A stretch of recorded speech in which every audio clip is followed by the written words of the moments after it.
الحمد لله رب العالمين نحمده ونستعينه ونستغفره ونؤمن به ونتوكل عليه ونعوذ بالله من شرور أنفسنا ومن سيئات أعمالنا من يهده الله فلا مضل له ومن يضلل فلا هادي له ونشهد أن لا إله إلا الله وحده لا شريك له ونشهد أن محمدا عبده ورسوله أرسل الله تعالى بالحق بشيرا ونذيرا داعيا إلى الله بإذنه وسراجا منيرا. أما بعد، قال جل وعلا في كلام المجيد والفرقان الحميد: يا أيها الذين آمنوا اتقوا الله حق تقاته ولا تموتن إلا وأنتم مسلمون. وقال: يا أيها الذين آمنوا اتقوا الله وقولوا قولا سديدا يصلح لكم أعمالكم ويغفر لكم ذنوبكم ومن يطع الله ورسوله فقد فاز فوزا عظيما.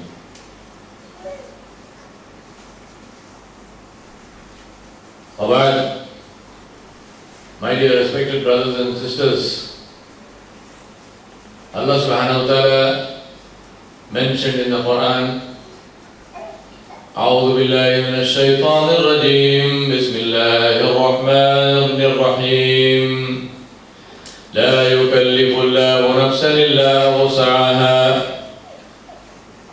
لا إكراه في الدين قد تبين الرشد من الغي فمن يكفر بالطاغوت ويؤمن بالله فقد استمسك بالعروة الوثقى لا انفصام لها والله سميع عليم. Allah subhanahu wa ta'ala revealed this ayah in the Asbab al-Nuzul of this ayah of Surah Al-Baqarah, which is the ayat following Ayat al-Kursi. There was a time when the Banu Nadir reneged on the covenant that they had with Rasulullah sallallahu alayhi wa sallam. They broke the treaty and they committed treason. They attempted to assassinate Rasulullah sallallahu alayhi wa sallam. The normal punishment in any country to this day for treason is death. But the mercy of Nabi sallallahu alayhi wa sallam was such that he did not sentence them to death. Instead, they were allowed to leave Medina and go away from Medina. And eventually they went and stayed in Khaybar. Not only were they allowed to leave, but they were allowed to leave with all their possessions. As the Banu Nazir were leaving, there were at that time a number of young men and women of the children of the Arabs living in Medina, who were living with the Banu Nadir. How this came to happen was that there used to be high child mortality among the Arabs. High infant mortality among the Arabs. And there was a superstition that if these children went to live with the Banu Nadir were a Jewish tribe and they were the ulama of the Jews. So they were very highly thought of.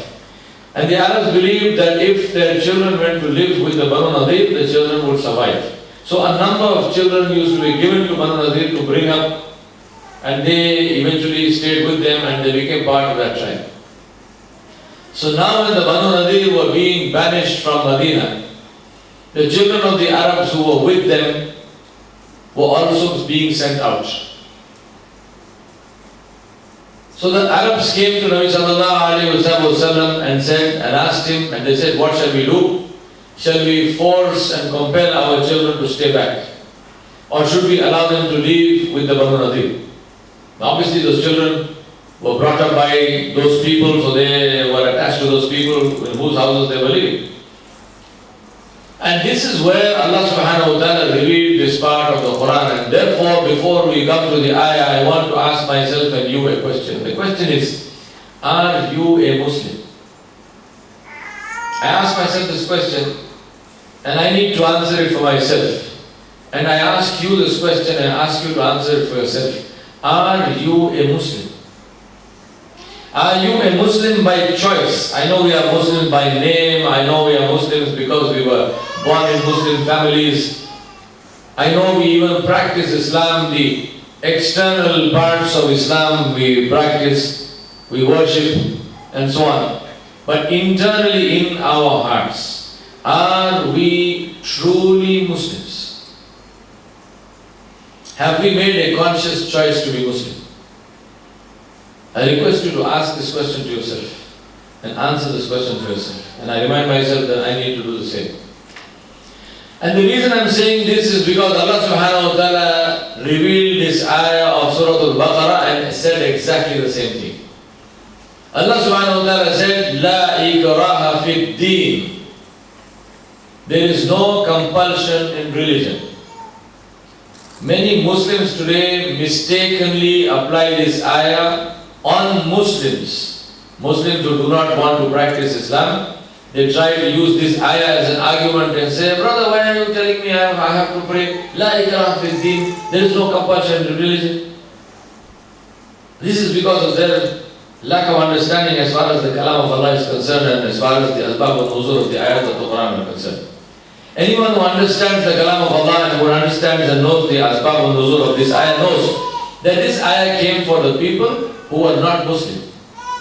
And Allah subhanahu wa ta'ala said, for a person who is not Muslim, there is no compulsion on him or her to enter Islam.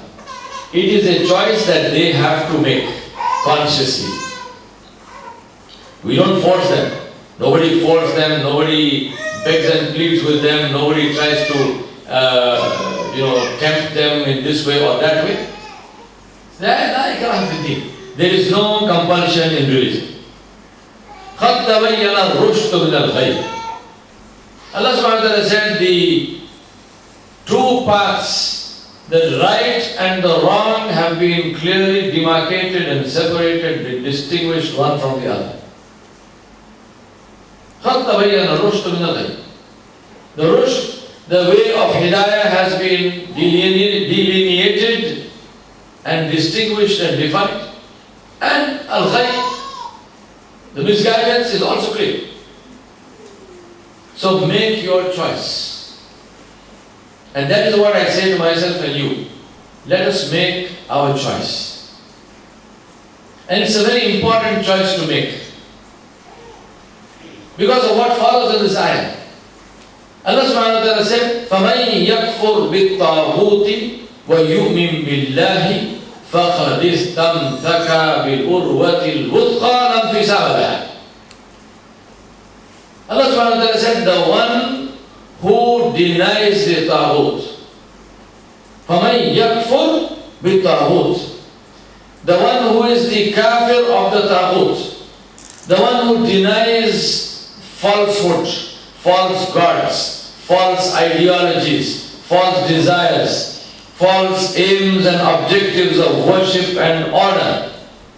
The one who denies those things and accepts Allah, وَيُؤْمِنْ بِاللَّهِ, and who has iman on Allah.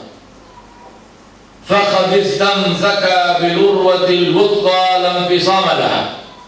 That person has grabbed a handhold which will not break.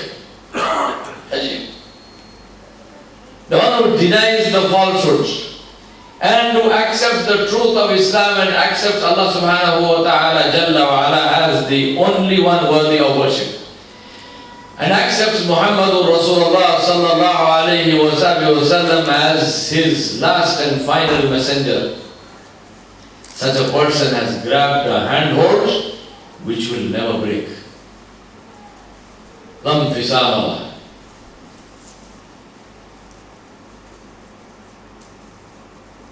Whose handhold is this? Whose handhold is this? And Allah said, Wallahu Samiun Alim. Allah subhanahu wa ta'ala hears and Allah knows. So whose handhold is this? My brothers and sisters, let us think, let us reflect on whose handhold we are holding and we want to hold. And we ask Allah subhanahu wa ta'ala to give us this joy and give us this honor of holding this handhold which will never break, inshallah, until we are inside Jannatul Firdausul A'la bi ghayri hisab, inshallah. Whose handhold is it? I do not have to use my words to tell you whose handhold it is. Because the one whose handhold it is described himself. He described himself. And there is no word better than the word of Allah. Allah subhanahu wa ta'ala described himself in terms of himself, in terms of his own dhat and sifat. And he said, أعوذ بالله من الشيطان الرجيم بسم الله الرحمن الرحيم قل هو الله أحد الله الصمد لم يلد ولم يولد ولم يكن له كفوا أحد. وقال في مقام آخر الله لا إله إلا هو الحي القيوم لا تأخذه سنة ولا نوم له ما في السماوات وما في الأرض من ذا الذي يشفع عنده إلا بإذنه يعلم ما بين أيديهم وما خلفهم ولا يحيطون بشيء من علمه إلا بما شاء وسع كرسيه السماوات والأرض ولا يؤوده حفظهما وهو العلي العظيم. وقال هو الله الذي لا إله إلا هو عالم الغيب والشهادة هو الرحمن الرحيم. هو الله الذي لا إله إلا هو الملك القدوس السلام المؤمن المهيمن العزيز مؤمن المهيمن العزيز الجبار المتكبر سبحان الله عما يشركون. هو الله الخالق البارئ المصور له الأسماء الحسنى يسبح له ما في السماوات والأرض وهو العزيز الحكيم. He described himself in terms of his ni'mat. And he said, Ar-Rahman allama al-Quran khalaqa al-insan allamahu al-bayan الشمس والقمر بحسبان والنجم والشجر يسجدان والسماء رفعها ووضع الميزان ألا تطغوا في الميزان وأقيموا الوزن بالقسط ولا تخسروا الميزان والأرض وضعها للأنام فيها فاكهة والنخل ذات الأكمام والحب ذو العصف والريحان فبأي آلاء ربكما تكذبان.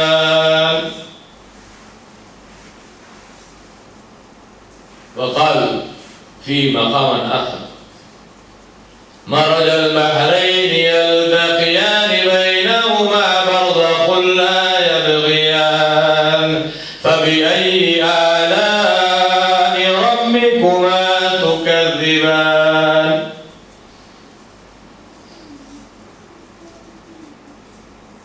Allah subhanahu wa ta'ala described himself also in terms of the time when we have to face him. And he said, كل من عليها فان ويبقى وجه ربك ذو الجلال والإكرام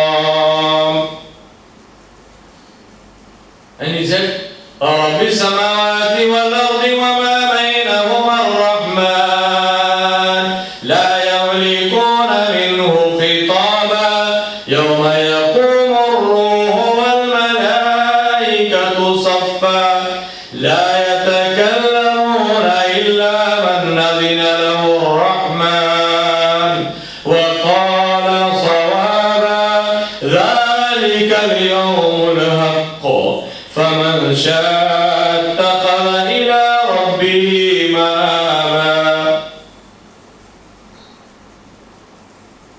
And in other places of the Quran, this is the one whose handhold we have to consciously grab. And then he said that this handhold will never break. And what is the result of grabbing this handhold which will never break?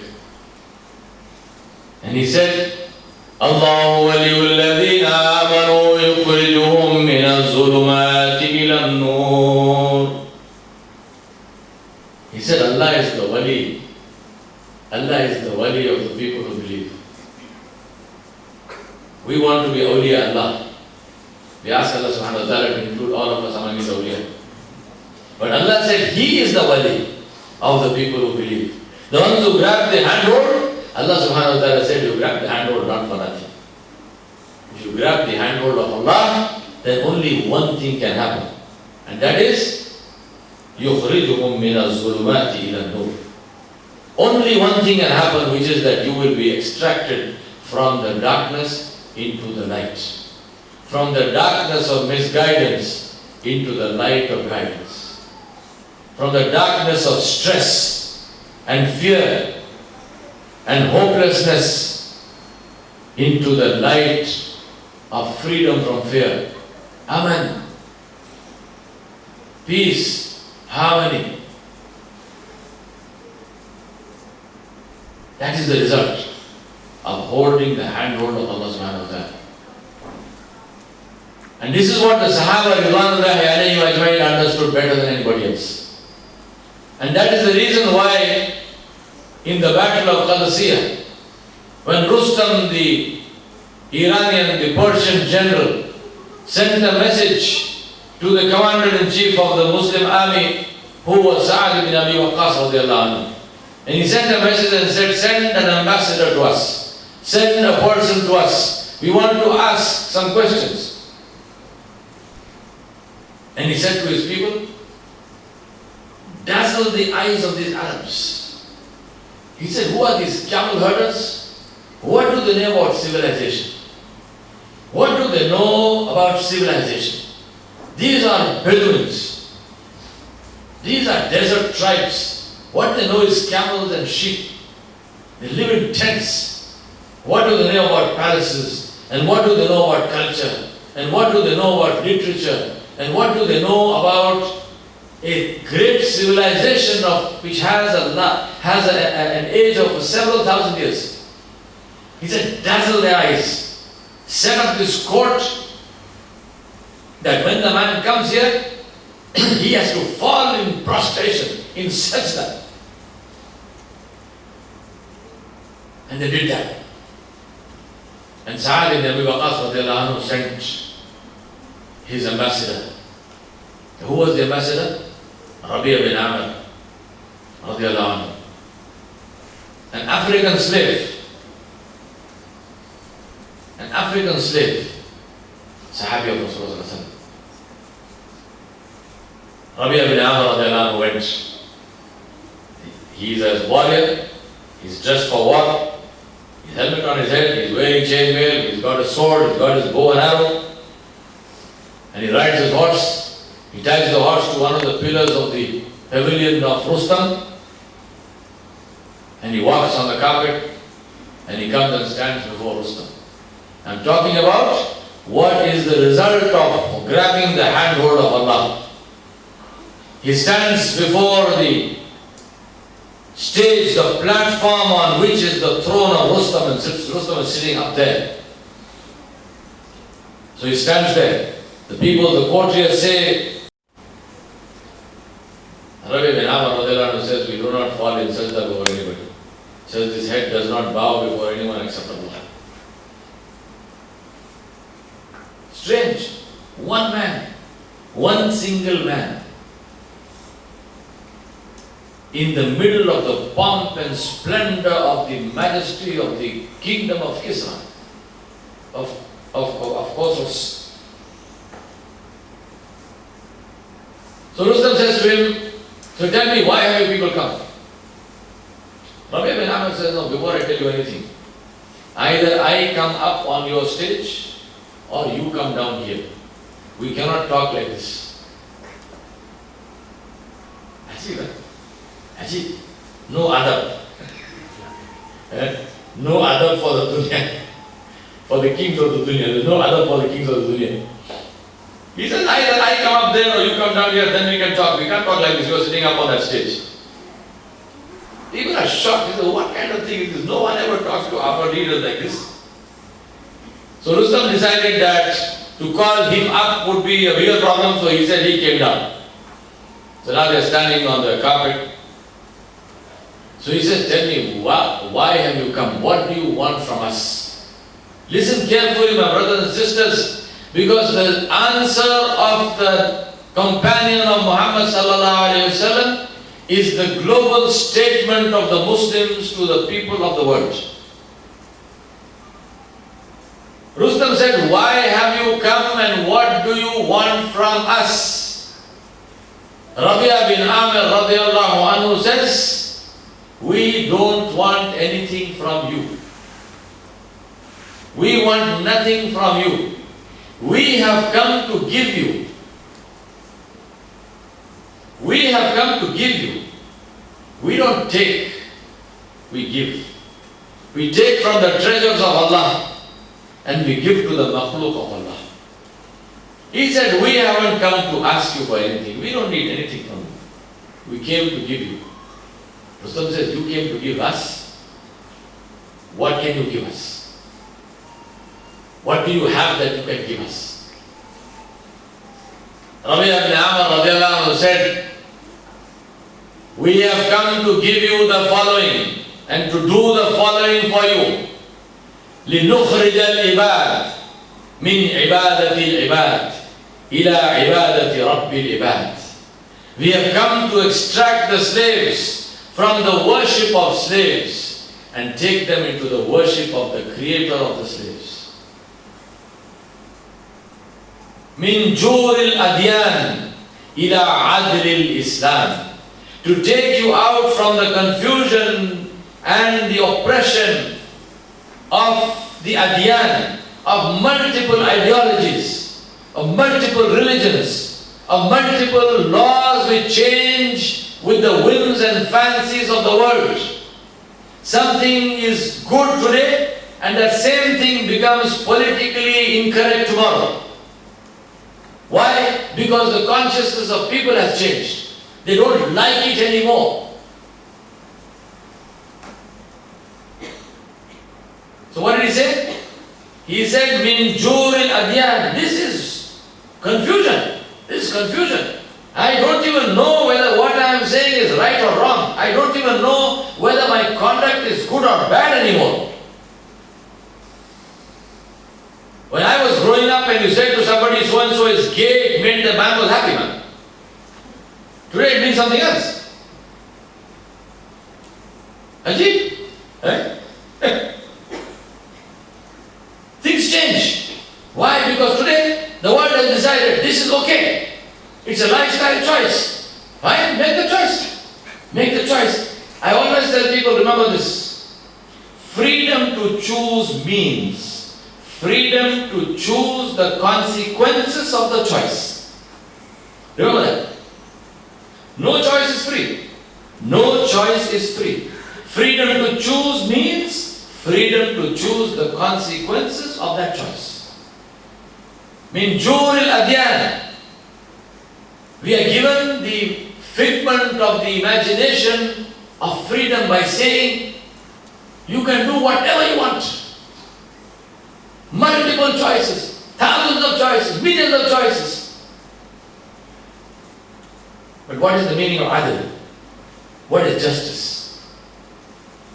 Adl is right and wrong is wrong, and right does not become wrong and wrong does not become right at any point in time. To murder somebody is wrong, no matter who that person is.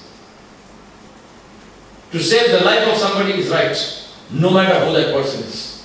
Islam stated this clearly. To kill one person unjustly is like killing the whole of humanity. The ayat of Surah Ma'idah. And to save the life of one person is to save the life of all humanity. The Quran did not say to kill one Muslim or to save one Muslim. One human being, whoever that is. So Rabbi bin Amr said, Min Juril Adyan ila Adril Islam.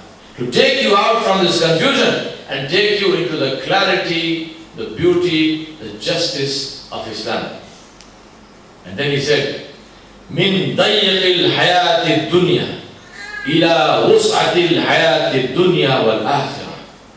To extract you from the constriction, the hardship, the stress, the problems of the life of this world and take you into the expanse of the life of this world wal akhirah. One of the Sahaba about Rasulullah, he said that any time I think about Nabi and his blessed face comes in my mind, it has a smile. He said, I just do not remember Rasulullah without a smile. Now think about this. To have something in the heart and to show something outside is nifaq. And Nabi was not a munafiq. So if he had sadness in the heart and he did not show it on the face, it would be nifaq. But you might say, well, he was a human being. How is it possible for him to have been happy in every situation? I do not have the time to explain the aqidah of rida bil qada illahi ta'ala. To be pleased with the qadr of Allah. I'm not saying to accept the qadr of Allah. To be pleased with it. To say, Alhamdulillah ala kulli hal. I don't have the time to explain that here. But this is the meaning of ila wus'atil hayati dunya wal akhirah. The conditions may not change, but our approach to the conditions changes because we believe in Islam. And the same condition about which somebody complains, another person says, Subhanallah, this is from my Rabb. How do I complain about my Rabb? Who do I complain to about my Rabb? Hasan al-Basri rahmatullahi saw one man complaining about some problem in his life to another man. And he called him and he said, you complain about the decision of the one who is full of mercy to the one who has no mercy.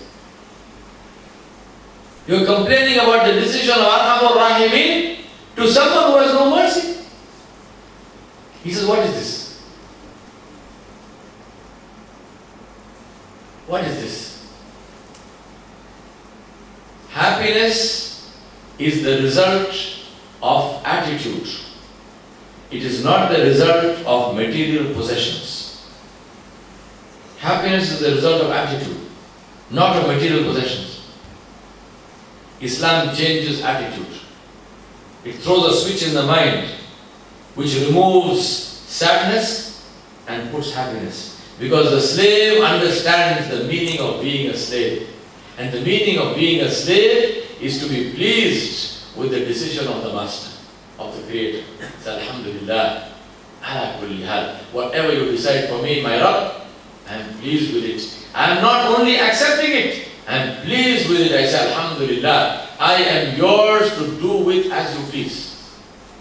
I don't complain. My brothers and sisters, I ask you to reflect. We have to make this conscious choice. Am I a Muslim? I ask Allah subhanahu wa ta'ala to make it easy for us to make this choice and to open our hearts to the beauty of this beautiful deen that we have been given, so that we can take it and accept it consciously. أقول قولي هذا أستغفر الله لي ولكم ولسائر المسلمين فاستغفروه إنه هو الغفور الرحيم. إن الحمد لله والصلاة والسلام على أشرف الأنبياء وعلى آله وأصحابه ومن والاه.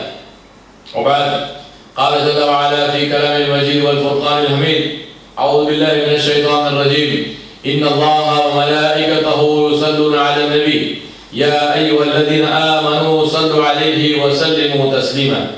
اللهم صل على سيدنا محمد وعلى آل محمد كما صليت على إبراهيم وعلى آل إبراهيم إنك حميد مجيد.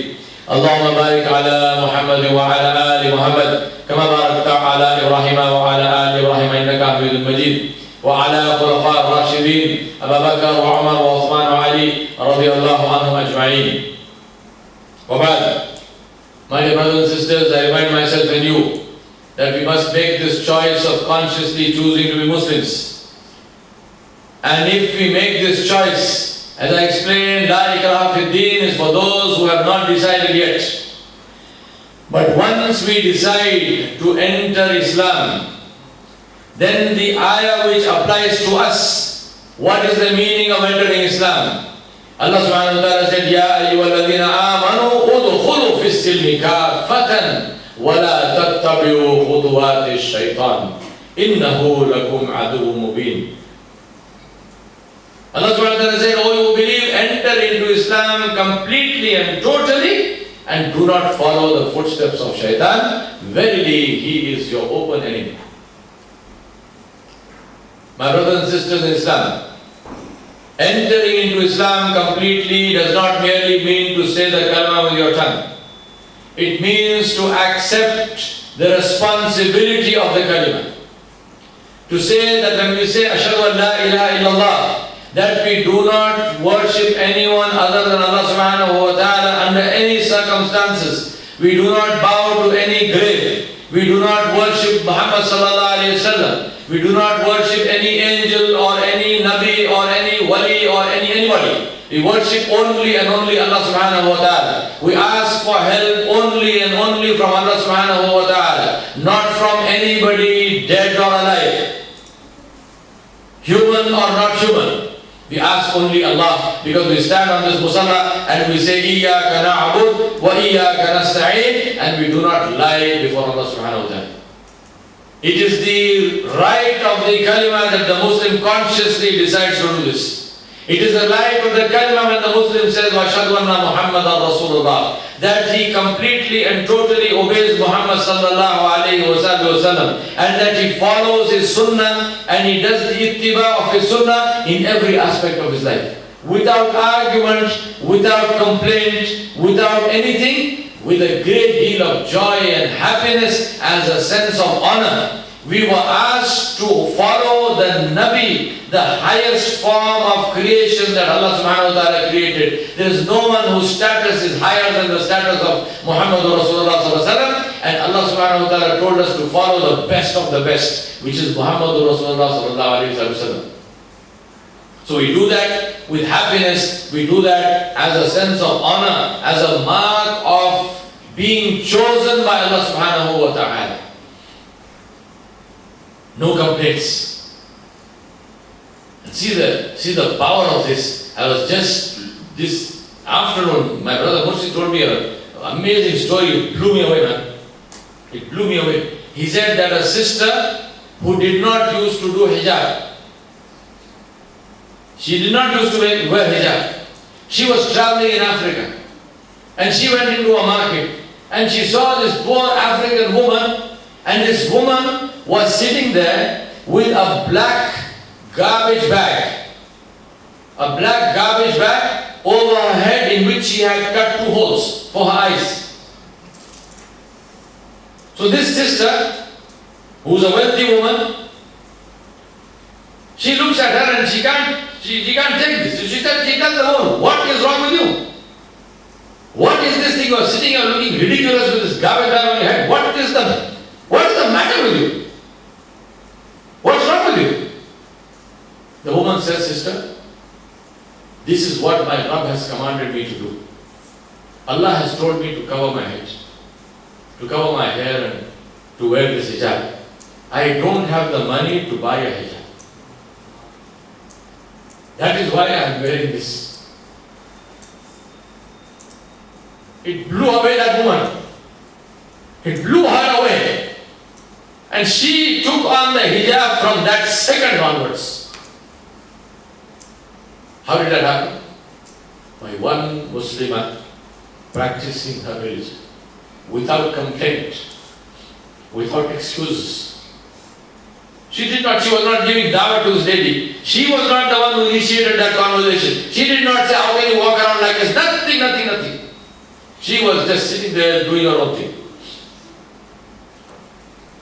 But her practice of her religion was so powerful that it convinced this other lady, who in terms of education and wealth and everything else was far, far superior to that woman. But it was her taqwa which convinced that lady. My brothers and sisters, udkhulu fi silmi kaffa is not only for us. It is for the whole world. It's like saying to somebody, light your lamp. Light your lamp. If you are not going to light that lamp, why are you carrying that lamp? What sense does it make that you are carrying a lamp in your hand and you are stumbling in the dark? And there are other people on the road who are also stumbling in the dark. And you have this lamp in your hand. For God's sake, light the lamp. If you are not going to light the lamp, why are you carrying that lamp? Give it to somebody else. Don't stand in the doorway and block the way for people to enter Islam. People look at us today and they do not enter Islam because of what they see.